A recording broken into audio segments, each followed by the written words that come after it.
Please subscribe to Face TV Africa and turn the notification on. Face TV Africa, ẹ jọ̀ọ́ ẹ subscribe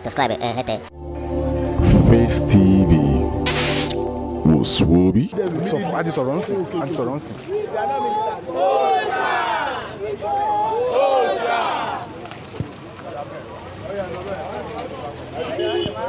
Àti sọ̀rọ̀ ń sìn mo ti sọ fún wa yìí.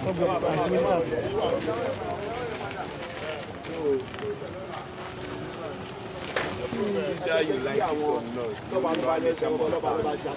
fẹ́ wọ́n pọ̀ ilẹ̀ Yorùbá máa dá dúró ní àṣepọ̀ mọ́. Wọ́n pa àwọn èèyàn lọ́kọ̀ ọ̀jẹ̀ káwọn èèyàn lọ tó kún láti jẹ. A fi àsìkò ìrọ̀ gbogbo ẹ̀yin ọmọ káàárọ̀ oòjíire káàkiri àgbáńlá ayé àti wọ́n tó kàwé tó ríṣẹ́ tíjọba orílẹ̀-èdè location 419 pọ́n lójú láti jẹ́ ká ṣe kí ká mọ ọkọ̀ tí à ń ṣe bí wọ́n ṣe gbé ajìjàgbara tó jẹ́ ọmọ Yorùbá àtàtà olóyè Sunday Igboho Òòṣà kò dùn mọ́ ẹnìkankan nú a dẹ̀ ń fi àsìkò yìí rọ̀ wá pé ká jáde lógúnlọ́gbọ̀n báwa bẹ́ẹ̀ ṣe rí àwọn èèyàn tí wọ́n jáde ẹni tó bá rí ìṣẹ̀lẹ̀ tó ṣẹlẹ̀ ní ilé olóyè Sunday Igboho Òòṣà kò ṣe nǹkan tó dùn mọ́ wa nú rárá ní nǹkan tí ìjọba location 419 tí a mọ̀ sí orí wọ́n wá ṣe kò ń ṣe nǹkan tó dùn mọ́ wa nú rárá tó bá jẹ́ bàbá ẹnìkan ló ń kírun lọ́wọ́ tí wọ́n yìnbọn sí lórí báwo ló ṣe fẹ́ rí lára wa wọ́n pa èèyàn àwọn èèyàn tí ò múbọn lọ́wọ́ tí ò ní nǹkan kan wọ́n pa wọ́n kàn pa wọ́n pa sàárà wọ́n pa wọ́n ṣàwò a kàn ń fi àsìkò sọ fún ìjọba Nàìjíríà ni pé wọ́n fẹ́ wọ́n rọ ẹ̀yin DSS ẹ̀yin Nigerian Army àti ẹ̀yin Nigerian Police akẹ́kọ̀ọ́ èyí tó lóró ó máa jẹ́ báyìí o eléyìí tẹ́ ẹ ṣe ní Lagos State tẹ́ ẹ mú jẹ àfẹ́ ní casualty ni o kò ń ṣe pé kò ságbára o agbára wà o àfẹ́ ní casualty ni abẹ́ ń ṣe léyìí kán má bàa kàwá kún oníjàgídíjàgan kán má bàa kàwá kún adàlúrú òun ló jẹ́ ká fún yín ní ààyè ká fún yín lọ́lá tẹ́ ẹ jẹ yẹn o ṣùgbọ́n eléyìí tí táàjọ tẹsẹ̀ bọ́ táàjọ kọ́wọ́ sí àjọ máa ṣe fúnra wa ni o ṣùgbọ́n ìwọ olówó tó bá rò pé bóyá kò kàn ẹ́ tó bá rò pé tó bá ṣẹlẹ̀ tán àráyè sájáde lórílẹ̀‐èdè Nàìjíríà ìta wà ẹ̀ lè sá lọ kò síbi tẹ́ fẹ́ sá lọ torí gbogbo bí la wà àfi ń dá yín lójú gbogbo bí la wà ìwọ tó bá dẹ̀ jẹ́ DSS tó mọ̀ tíráàkì wa ìwọ tó bá jẹ́ ọtí súnkògiri àti súnkògiri báyìí ìjọba Nàìjíríà á sọ pé ẹ jáwọ́ ẹ bá jáwọ́ nígbà wá di iṣu ewùrà ẹ bá di àkọsù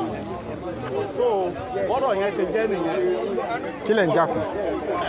Kí gangan la fẹ́ kí ìjọba àpapọ̀ ṣe báyìí? Kí wọ́n bá wa free olóyè Sunday Igboho because olóyè Sunday Igboho kì í ṣe wanted kò kì í sì ṣe adàlúrú kò kì í ṣe ẹ̀ṣẹ̀ ní kéyìí ó pè fún òmìnira fún ìran rẹ̀ bàbá ń pè fún òmìnira fún ilẹ̀ káàárọ̀ oòjíire ni because láàkì tí a ti láàkì láì rí adarí gidi láti darí Nàìjíríà tó sọ wá sí oko ẹrú some many years níbi tí a dé dúró lónìí yìí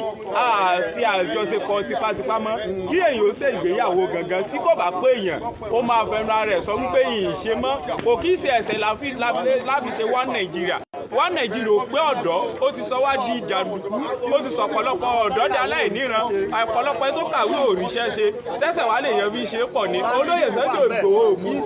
kò kí í ṣe àdàlúrú kò kí í ṣe thugs kò kí í ṣe bandit kò í ṣe pẹ́sẹ̀ ní kéyìí ó pè fún òmìnira fún ìran bàbá rẹ̀ àṣepọ̀ pẹ̀lú wọn mọ́ kò kí í ṣe Boko Haram ẹ jẹ́ kí bàbá ó sinmi owó mọ̀ dà bàbá láìmọ̀ àdúró mẹ́ni ọmọ Yorùbá dúró ti Igboho wọn ò lè rí Igboho mú I stand with Sunday Igboho because Igboho kì í ṣe criminal wo kì í sì ṣe jàǹdùkú ẹ free Igboho ọ̀pọ̀lọpọ̀ ọmọ Yorùbá ló dìde ló ń sọ̀rọ̀ pé àṣepọ̀ mọ́ àjọṣepọ̀ wo wà peaceful fún wa kò pé wa ẹ ṣe pé wa is either you like it or not Yorùbá nation must stand wọ́n fẹ́ wọ́n kọ̀. Abẹ́ gbogbo ẹ̀yin lọ́balọ́ba wa nílẹ̀ Yorùbá nítorí pé àwa tẹ̀ ń jọba lé lórí àwa náà ni ọmọ yín àwa ọmọ Yorùbá a dẹ̀ bílíìfù pé ẹ jọba lórí Haúsá ẹ jọba lórí Fúlàní àfipágbénipa àfipábánilòpọ̀ wọ́n kidnap wa nílé lóko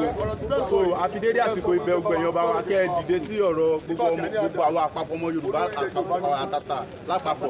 kẹ́ ẹ dìde sí ọ̀rọ̀ bàbá wa Chief Sunday Igboho Oòṣà Chief Sunday Igboho Oòṣà ò ní ẹ̀ṣẹ̀ kan tó ṣe ìjọba orílẹ̀-èdè Nàìjíríà ìjọba mùjẹ̀mùjẹ̀ bí kò kí ń ṣe pé àìnífẹ̀ẹ́ ọmọ Yorùbá dénúdénú òun ló fà á tí ìjọba orílẹ̀-èdè Nàìjíríà tó fi ń fìyà jẹ àwa tá a jẹ́ Yorùbá báyìí tá bá wò dáadáa ẹ̀yin lọ́balọ́ba wa náà ẹ rí i pé àwọn ìjọba orílẹ̀-èdè Nàìjíríà yìí ẹ rí i pé wọ́n ti rẹ́ Yorùbá jẹ gan wọ́n tún wá rẹ́ Yorùbá tà wọ́n tún wá sọ pé àwọn fẹ́ máa rẹ́ Yorùbá dànù ìyẹn làwọn wá sọ pé tọ̀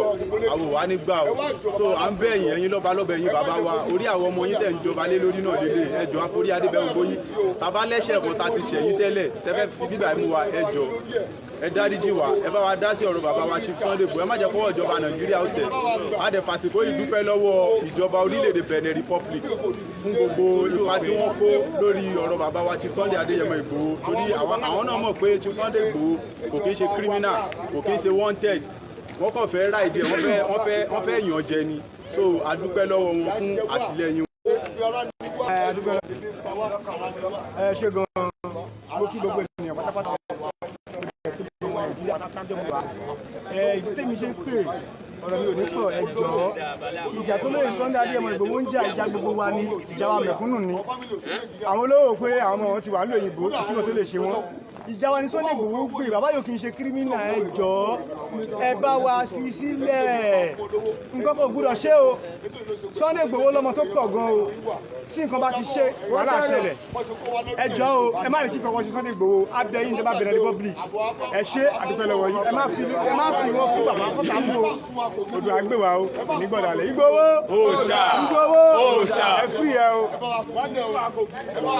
fún gbogbo ẹ̀yin èèyàn wa tí ẹ̀ ń wò wá ní ilé àwa ọmọ Yorùbá àtàtà lápapọ̀ ní Igboho kì í ṣe ọ̀daràn ẹ̀tọ́ Yorùbá ẹ̀tọ́ ìyá ẹ̀ ló ń jà fún.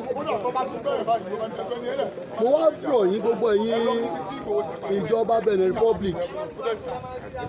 àti gbogbo ẹ̀yin tẹ̀ ń wò wá káàkiri àgbáláyé ẹ jẹ́ á dìde ẹ má jẹ́ àfà fúnnú ìjọba yìí ó kíjọba Nàìjíríà má bàa pa á dànù torí àwọn Fúlàní ẹ̀yà wọ́n ń pa àwọn èèyàn wa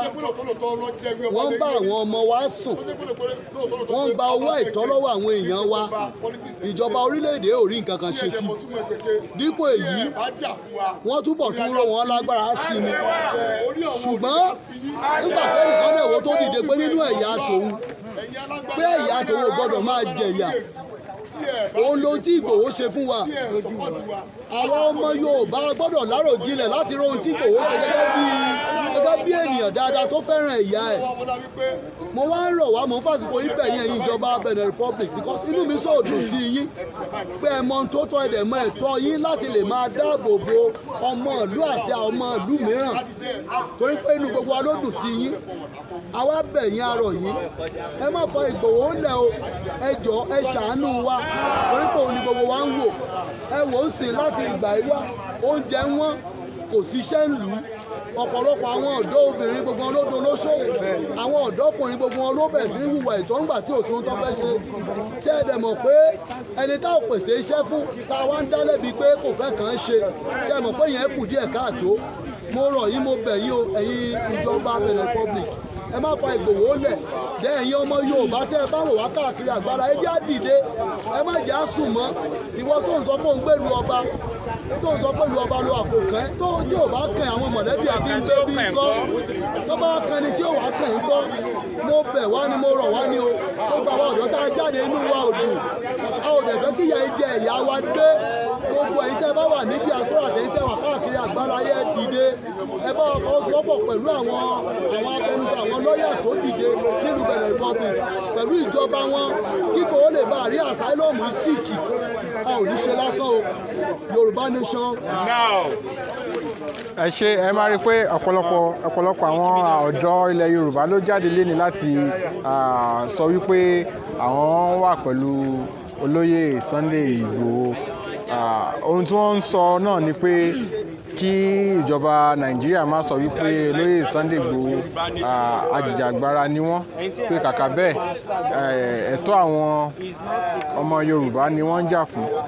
Wọ́n tún sọ wípé olóyè Sunday Igboho kò ń ṣe ọ̀daràn gẹ́gẹ́ bí ìjọba àpapọ̀ ti pè wọ́n lọ́daràn,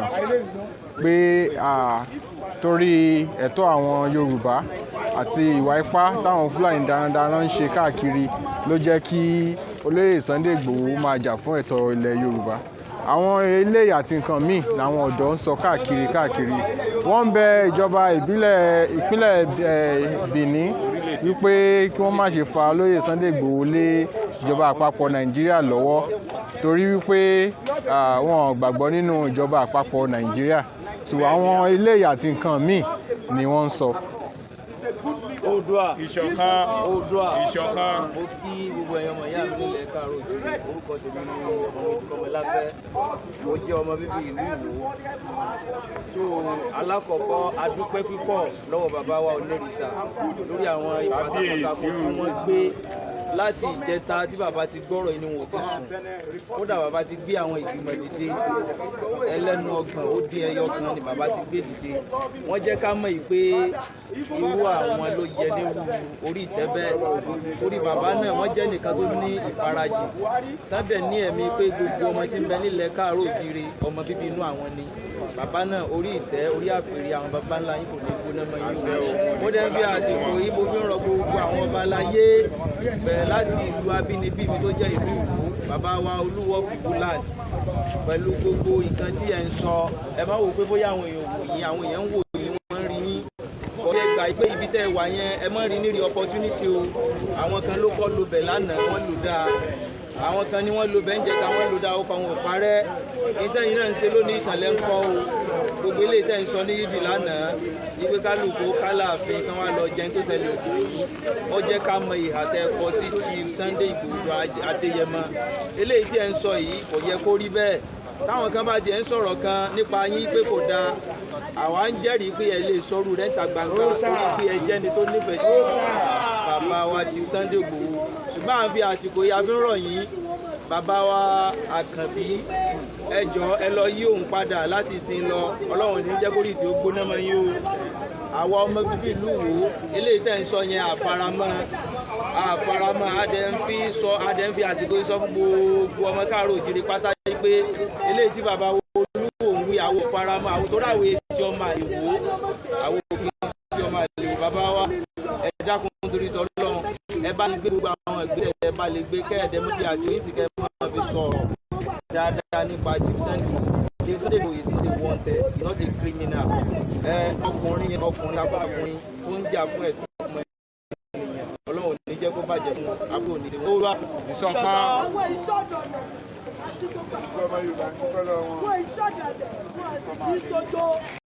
Please subscribe to Face TV Africa and turn the notification on. Face TV Africa, ẹ jọ̀ọ́ ẹ subscribe hete. Face TV was Swoby.